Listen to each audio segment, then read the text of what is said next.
देवताओं ने कहीं जाकर के इकट्ठा होकर भगवान विष्णु की आराधना की, और ये विष्णु रूप धारण करके ये ब्रह्मा विष्णु महेश का पिता जिसने गीता बोली ये वहाँ प्रकट हो गया। और जो तुम्हारे मन की बात मैंने जान ली है, और आप जाओ जो ससाद का पुरंजय नामक पुत्र है उसको युद्ध के लिए खड़ा कर लो, राक्षसों के आमने सामने खड़े हो जाओ और उसको तैयार कर लो। मैं उसके शरीर में प्रवेश करूंगा, राक्षसों को मार दूंगा। अब दिखाता हूँ आपको, ये देखिएगा श्री विष्णु पुराण, गीता प्रेस गोरखपुर से प्रकाशित है। ये है श्री विष्णु पुराण, सचित्र हिंदी अनुवाद सहित है, इसमें संस्कृत भी साथ है। अनुवादक है मुनीलाल गुप्त, प्रकाशक एवं मुद्रक हैं गीता प्रेस गोरखपुर, गोविंद भवन कार्यालय कोलकाता का संस्थान। अध्याय नंबर 2, ये चतुर्थ अंश और 233 पृष्ठ पे ये विष्णु पुराण। अब हम आपको यहाँ ले आते हैं, 233 पृष्ठ पे यहाँ से पढ़ेंगे। पूर्व काल में त्रेता युग में एक बार अति भीषण देव असुर संग्राम हुआ, देवताओं और राक्षसों का।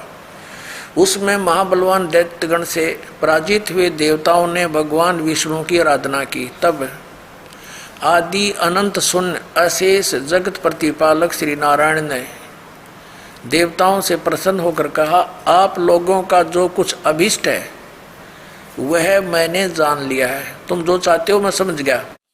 उसके विषय में यह बात सुनिए, राज ऋषि ससाद का जो पुरंजय नामक पुत्र है उस अक्षत्रिय श्रेष्ठ के शरीर में अंश मात्र से यानी कुछ समय के लिए स्वयं अवतीर्ण होकर उन संपूर्ण दैत्यों का नाश करूंगा।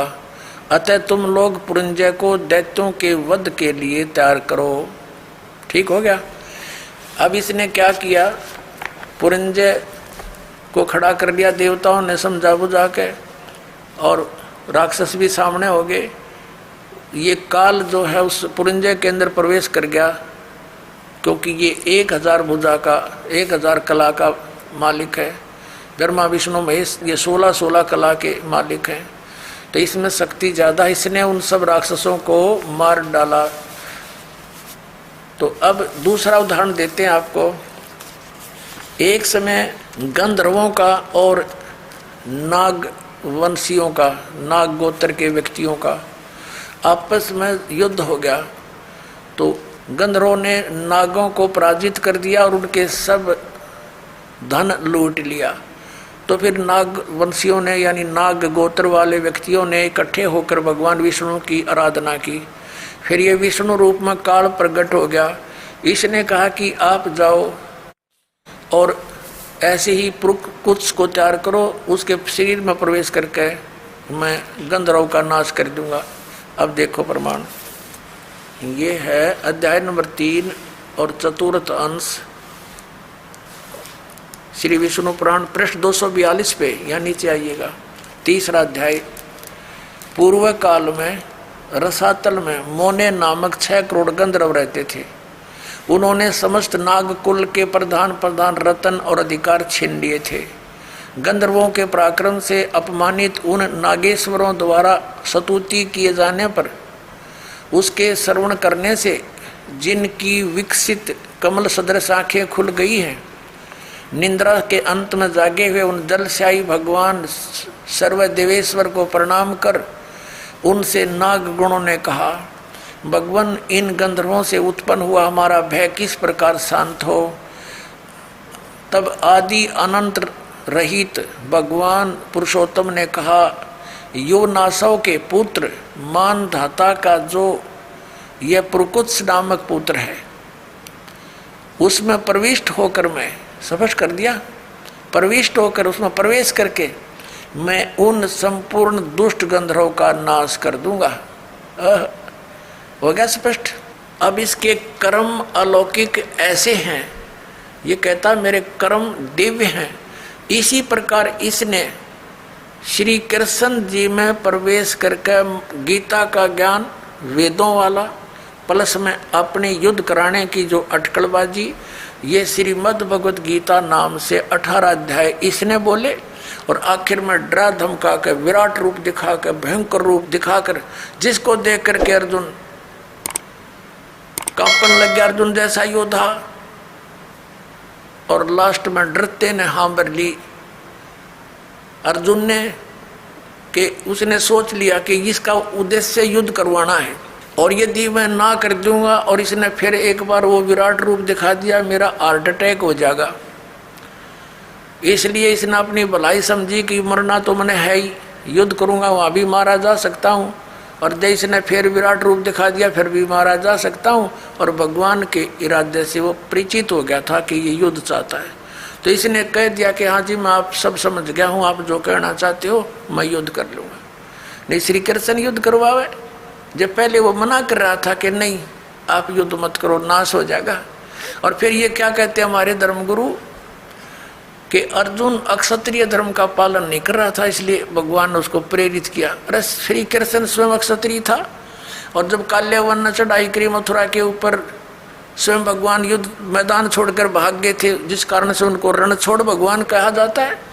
तो उन्होंने उस समय भी अपने क्षत्रिय धर्म का पालन त्याग दिया कि जिस कारण से अनर्थ टल जावे, नाश ना होए। तो क्या वो व्यक्ति फिर अक्षत्रिय धर्म के पालन करने के लिए इसे नाश करने की सलाह दे सकता है? तो पुण्यात्माओं, अब हमने इन सदग्रंथों से स्वयं परिचित होना है। ठीक है, इन्होंने जितना ज्ञान दिया वो इनके सत्र का इनके पास रहे। अब हम सदग्रंथों के अनुसार साधना करेंगे और ज्ञान ग्रहण करेंगे। अब आपको दिखाते हैं कि श्री कृष्ण जी को तो पता नहीं मैंने क्या बोला था गीता जी में, अभी दिखाता हूँ। अपनात्माओं, महाभारत का युद्ध हो लिया, कौरवों का नाश हो गया, पांडव राजगद्दी पर विराजमान हो गए। उसमें श्री कृष्ण के अंदर से काल निकल गया, ओनली श्री कृष्ण विद्यमान था, प्रेजेंट था। एक दिन श्री कृष्ण जी ने कहा कि अब मैं वापस जाता हूँ द्वारका को और तुम अपना राज करो। अर्जुन ने कहा कि भगवान आप हमें कुछ सत्संग अध्यात्म ज्ञान सुना कर जाओ, क्योंकि आप हमारे गुरु हो, एक सत्संग करके जाइयो। और अर्जुन ने कहा भगवान, जब श्रोतागण सामने बैठे थे, अर्जुन और कृष्ण वहाँ पर टहल रहे थे, सत्संग का समय के इंतजार कर रहे थे, श्रद्धालु आ रहे थे। तब श्री कृष्ण जी से अर्जुन ने कहा भगवान कृपा मुझे वही ज्ञान सुनाना जो आपने युद्ध के दौरान सुनाया था, यानी वो गीता जी का ज्ञान बताना। अब मैं भूल गया हूँ, बुद्धि के दोष से मुझे याद नहीं रहा। श्री कृष्ण जी कहते हैं कि तू बड़ा श्रद्धाहीन है अर्जुन, तू बड़ा बुद्धिहीन है, तूने उस ज्ञान को याद क्यों नहीं रखा।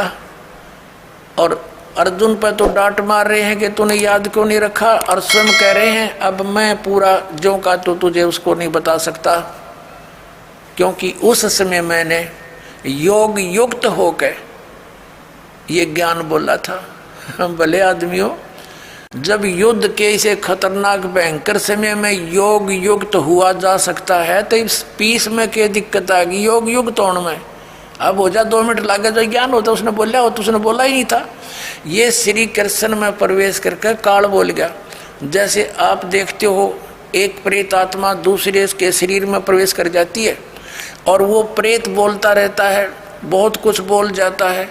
उसके जाने के बाद जिस शरीर की वो आत्मा अपने सचेत होती है, फिर उसको कोई अन्य ही बताते हैं, ऐसे बोल रहा था तू, ऐसे बोला, ऐसे बोला।